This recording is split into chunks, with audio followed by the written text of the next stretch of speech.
জয় গুরু। খামখেয়ালি প্রাণ চ্যানেলে আপনাদের স্বাগত। আজ আমরা পড়ব রূপ লাগি আখি ঝুরে গ্রন্থ থেকে কিছু অংশ। 1312 সাল যোগী গুরু প্রকাশের আয়োজন চলছে। ময়মনসিংহ অঞ্চলে বেনুয়ার চর রাজকাছারির তহসিলদার বৃদ্ধ উমাচরণ সরকার শ্রী শ্রী ঠাকুরকে সিদ্ধপুরুষ জ্ঞানে নিজের ঘরে নিয়ে এসেছেন। স্বামীর আদেশে তার সাধ্বী স্ত্রী অন্তরাল হতে সাধুজির সেবা যত্নের সুব্যবস্থা করতেন, সামনে যেতেন না। কিন্তু শ্রী শ্রী ঠাকুর তখন দেখতে কেমন ছিলেন তার প্রথম বর্ণনা ওই মহিলার কাছ থেকেই আমরা পেয়েছি। একদিন সকালে প্রাতকৃত্যাদি সেরে ঠাকুর নিজের ঘরে ফিরে যাচ্ছেন, এমন সময় তহসিলদার পত্নীর চোখে পড়ে গেলেন। ঠাকুর তাকে দেখতে পাননি, তিনি আড়াল থেকে দৈবাত দেখে ফেললেন। আহা, কী বা চেহারার শ্রী! বেজায় লম্বা আর রোগা, যেন তালপাতার সেপায়। চুলগুলো ধুলায় কাদায় জটা বেঁধে কানের দুপাশে দুটো চামড়ার মতো দুলছে। কিন্তু কি গায়ের রং, যেন আগুনে গড়া মূর্তি, চাইলে চোখ ঝলসে যায়। আর সুন্দর বটে পা দুখানি, যেমন কাঁচা সোনার মতো রং, তেমনি গড়ন। সাধুজি সম্বন্ধে গৃহিণীর চিত্তে শ্রদ্ধা মিশ্রিত কৌতূহল জাগল। স্থির করলেন এবার একদিন সামনে গিয়ে সাধুজিকে ভালো করে দেখবেন। স্বামীকে বললেন, আমি নিজে ওকে একদিন সামনে বসে খাওয়াবো। সরকার মশাই খুশি মনে সম্মতি দিলেন। আসনের সামনে ভোগ সাজিয়ে গৃহিণী বসে আছেন। ঠাকুর এসে পায়ের খড়ম ছেড়ে আসনের ওপর দাঁড়ালেন। সেই মুহূর্তে হঠাৎ কি যেন মনে হয়ে গেল। পা দুখানির দিকে চাইতেই গৃহিণীর বুকের মধ্যে কি এক ভাবের ঢেউ উঠল কে জানে। পলক মাত্র সেই সোনার কমলের মতো চরণ দুখানি দেখেই অসংবৃত বিপুল আবেগে তার শ্রীচরণের ওপর কান্নায় ভেঙে পড়লেন সরকার গৃহিণী। স্বভাবে তিনি গম্ভীর প্রকৃতি, ভাবালুতা তার ধাতে ছিল না। বয়সে তিনি পৌঁড়া, তবু সেই রাতুল পাদপদ্ম দুখানির দিব্য সৌন্দর্যের সেদিন কি যে তার মনে হয়েছিল তা তিনি কাউকে কখনো বলে বোঝাতে পারবেন না। প্রবাদ আছে, মানুষ চিনবে মরণে, ঈশ্বর চিনবে চরণে। সন্দেহ কি, সরকার জয়া সেই পুণ্য মুহূর্তে সাক্ষাৎ ঈশ্বর পাদপদ্ম প্রত্যক্ষ করেছিলেন। তিনি শ্রী শ্রী ঠাকুরের প্রথম সন্ন্যাসিনী শিষ্যা যোগমায়া দেবী, সমগ্র সারস্বসংঘের ভৈরবী মা রূপে প্রখ্যাতা। তার নিজের মুখে এ বিবরণ শুনেছিলেন ঠাকুরের আর তিনটি সন্ন্যাসিনী শিষ্যা, শান্তিমা, শৈলমা ও সুরমা। তহসিলদার দম্পতি সযত্ন তত্ত্বাবধানে ঠাকুর মহারাজের শ্রী ফিরতে লাগল। তহসিলদার মশাইয়ের অগণিত পাইক বরকন্দাজের মধ্যে সন্তু সিংহ নামে একজন অনুচর প্রথম হইতেই ঠাকুরের প্রতি অত্যন্ত অনুরক্ত হয়ে পড়েছিল। সে তার পরিচর্যায় লেগে গেল।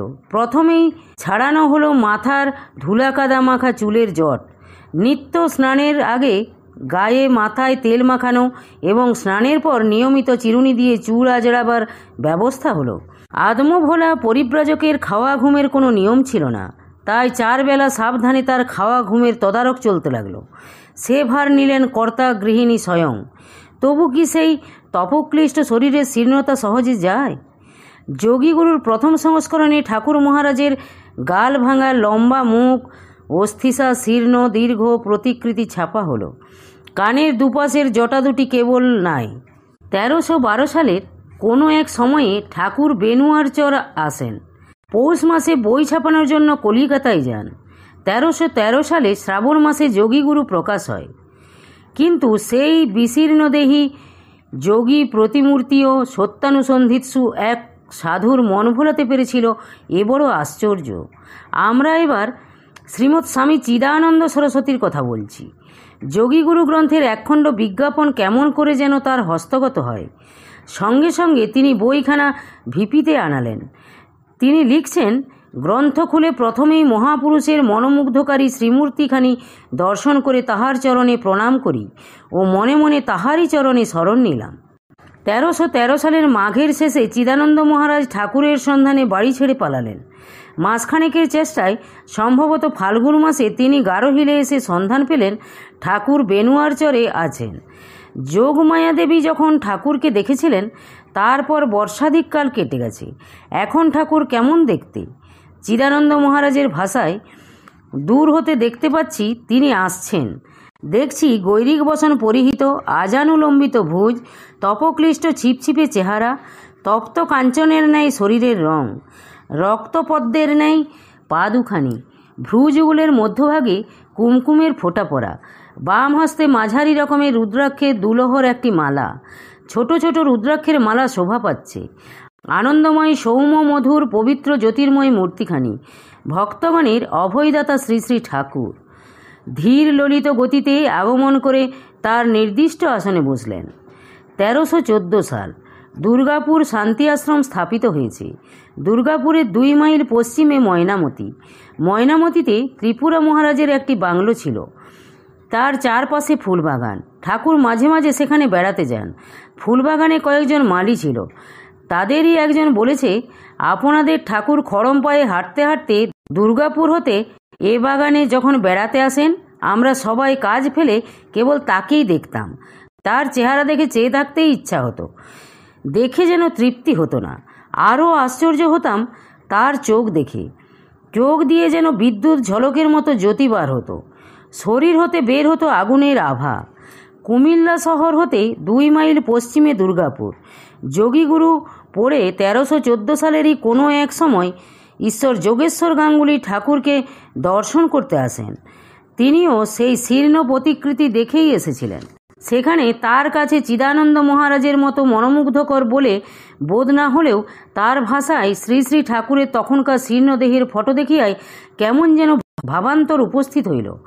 কিন্তু দুর্গাপুরে এসে কি দেখলেন? তিনি সাধুজির সন্ধানে আশ্রমের ভিতরে ঢুকতে যাচ্ছিলেন। এমন সময়ে ভিতর হইতে যাহাকে আসিতে দেখিলাম, পলকবিহীন নেত্রে তাহার দিকে দৃষ্টিপাত করিয়া আমি অবাক হইয়া রহিলাম। সে মূর্তি যেন জমাট আগুনের তৈরি। ভাদ্রের ভরা নদীর মতো সমস্ত দেহখানি যেন কানায় কানায় যৌবনে পরিপূর্ণ। মানুষের মূর্তি যে এমন হইতে পারে এ ধারণা তখন ছিল না।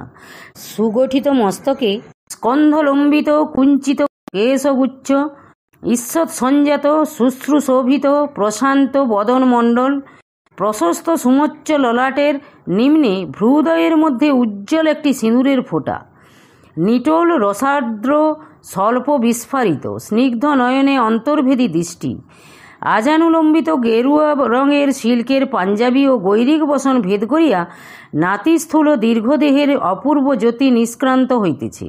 হাতে একটি সুন্দর পিচের লাঠি এবং পায়ে ব্যাঘ্রচর্ম নির্মিত পামসু জাতীয় পাদুকা। আশ্চর্য দর্শন! সেই বিরাট সৌম্য মূর্তি ধীর পাদবিক্ষেপে বহিরঙ্গনে কিছু দূর অগ্রসর হইয়া দাঁড়াইতেই আমার চিরগর্বিত মস্তক দেহ ভূমিলুণ্ঠিত হইয়া আপনা আপনি প্রণত হইল। প্রাণ কহিয়া উঠিল, এই আমার গুরু। বাগানের নিরক্ষর মালি সরল ভাষায় যে মনোভোলানো রূপের কথা বলতে চেয়েছিল, এই তারই একখানি সর্বাঙ্গ সম্পূর্ণ বর্ণাঢ্য চিত্র। ঈশ্বর যোগেশ্বর গাঙ্গুলির পর ঈশ্বর নৃপেন্দ্রচন্দ্র রায় 1315 সাল কার্তিক মাস জন্মভূমি মহাদেবপুরে আছেন। নৃপেন্দা পূজার ছুটিতে তার এক জেঠতুতো ভাইও বাড়ি এসেছেন। তার কাছে যোগীগুরু বইখানার সন্ধান পেয়ে অবিলম্বে ভিপি ডাকে নৃপেন্দা বইখানা আনালেন। তারপর প্যাকেট খুলিয়া পুস্তক খুলিতেই সর্বপ্রথম গ্রন্থকারের হাফটোন ফটোখানি নয়নগোচর হইল। চোখ আর ফিরাইতে পারিলাম না। ফটোর আপাদমস্তক পুনঃ পুনঃ দেখিতে লাগিলাম। দেখিতে দেখিতে চোখে জল আসিল।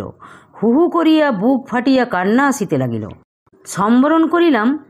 ফটোখানি যতই দেখিতে লাগিলাম ততই মর্মে মর্মে অনুভব করিতে লাগিলাম, যেন কত জন্মের চেনা, কতই না আত্মীয়, কতই না আপন। কত লোকের, কত সাধু মহাপুরুষের ফটো তো দেখিয়াছি, কিন্তু কখনো তো মনের অবস্থা এমন হয় নাই। আজ এই ফটো দেখিয়া আমার মনের ভাব এরূপ হইবার কারণ কি? এখানে একটা কথা না লিখে পারি না। প্রথম যুগে ঠাকুরের সেই অস্থি চর্মসার শীর্ণ বিগ্রহ দেখেও যারা আকৃষ্ট হয়েছিলেন তারা সত্যি ভাবের ভাবুক। চিদানন্দ মহারাজের মতো না হলেও তারাও সত্যান্বেষী, খুঁজে ফিরছেন পথের দিশারি। শ্রী শ্রী ঠাকুরের ফটোখানিতে রূপ হয়তো ছিল না, কিন্তু ছিল অপ্রাকৃত গুরুভাবের ঐশ্বর্য। আর এতেই আরেকটা কথাও দিনের আলোর মতো ফুটে উঠেছে। পরমহংস নিগমানন্দ দেবের বিগ্রহের মূল ভাব হল গুরুতত্ত্বের উদ্দীপন। যাক সেই কথা। নৃপেন্দা ঠাকুরের প্রথম দর্শন পেলেন নারায়ণগঞ্জের চাষাড়ায় পোস্টমাস্টার দুর্গাচরণ দত্তের বাড়িতে। যোগীগুরুর ফটো দেখেই নৃপেন্দার প্রাণে ভাবের তরঙ্গ উঠেছিল। কাজেই প্রথম দর্শনে ঠাকুরকে দেখে তার বিহ্বল দশা। একখানি সুচিত্রিত খাটের ওপর মনোরম শয্যায় পরমহংসদেব উপবিষ্ট, পরিধানে গেরুয়া বসন, গায়ে গেরুয়া রঙের চাদর, কপালে একটি সিঁদুরের ফোঁটা এবং হাতে একটি ছোট কৃষ্ণবর্ণের পাথরের হুকা। হাত এবং পায়ের তলায় যেন আলতা মাখানো, লাল টুকটুকে। মানুষের হাত পায়ের তলা এরূপ দেবোপম লাল টুকটুকে হইতে পারে জীবনে এই প্রথম দেখিলাম। গলায় ত্বকের ভাঁজ লাগিয়া 3টি রেখা উৎপন্ন হইয়াছে, ইহাও দেখা যাইতেছিল। পরমহংসদেবের মুখের দিকে তাকাইয়া যাহা লক্ষ্য করিলাম তাহা ঠিক ঠিক বর্ণনা করা আমার অসাধ্য, তবে এইমাত্র বলিতে পারি, ওইরূপ উজ্জ্বল জ্যোতিষ্মান মানবীয় মূর্তি এ জীবনে পূর্বে আর কখনো দৃষ্টিগোচর হয় নাই। তাহার উজ্জ্বল গৌরবর্ণ দেবোপম কান্তি চোখে মুখে সর্বাঙ্গেই যেন বিদ্যুৎ খেলিতেছিল। রসতত্ত্বে স্থায়ী সঞ্চারী ভাবের কথা আছে। গুরুভাবের উদ্দীপন পরমহংস শ্রী নিগমানন্দ বিগ্রহে স্থায়ী ভাব, কিন্তু সেই অঙ্গে সঞ্চারী ভাবও ছিল। সুপণ্ডিতের কাছে ক্ষমা চেয়ে বলছি, এখানে স্থায়ী ও সঞ্চারী শব্দ দুটির সংঘাত বাদ দিয়ে আমি কেবল বাচ্যার্থ ধরছি। কিন্তু যজ্ঞেশ্বর দাদার লেখায় ভাদ্রের ভরা নদীর মতো সমস্ত দেহখানি যেন কানাই কানাই যৌবনে পরিপূর্ণ। এ ছত্রটি যারা লক্ষ্য করেছেন তারা নিশ্চয়ই তা কিছুটা অনুমান করেছেন। এই সঞ্চারী ভাবটি ফুটে উঠল ঈশ্বর যতীন্দ্রমোহন বন্দ্যোপাধ্যায়ের লেখায়। নিপেন্দার বাড়ি যে গ্রামে, এর বাড়িও ছিল সেই মহাদেবপুর। মহাদেবপুর হতে যোগেশ্বরদার বাড়ি 4 মাইল দূরে হলেও যতীনদা ছিলেন যোগেশ্বরদার ছোট ভাইয়ের সহপাঠী। তিনি যখন আইএ পড়ছেন, যোগেশ্বরদা তখন স্কুলের শিক্ষক। তার মুখে শ্রী শ্রী ঠাকুরের কথা শুনলেও যতীনদার ঠাকুরকে দেখবার কোনো আগ্রহ জন্মায়নি। জয় গুরু, জয় গুরু। আজ এই পর্যন্তই। যদি আপনাদের ভালো লেগে থাকে তাহলে চ্যানেলটিকে সাবস্ক্রাইব করে সাথে থাকবেন। জয় গুরু, জয় গুরু।